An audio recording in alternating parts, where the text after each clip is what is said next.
Monday. I'll have more later on. So back to you, Phyllis. Thank you, Jason. New tonight, other than levee projects, the streets in Marietta to begin the year are back to fully operational status. The city plans for 2026 to go in depth with efforts on using new technology to map out streets. According to the mayor of Marietta, Josh Schlicher, the plan is to get everything involving infrastructure in the city on a geographic information system.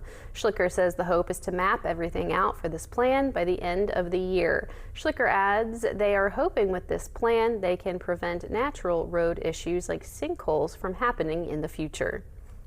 I remember as a kid in the 1980s, early 80s, there was an issue on Mulberry Street, and it basically took a whole garbage truck down in the hole, and it was an old drain that collapsed. So there's a lot of that, that could happen in the future that we're going to definitely try to prevent. Schlicher adds he estimates the city of Marietta would want to repave all the roads in town. It would cost around $55 million to do so. Behind every thriving community is someone who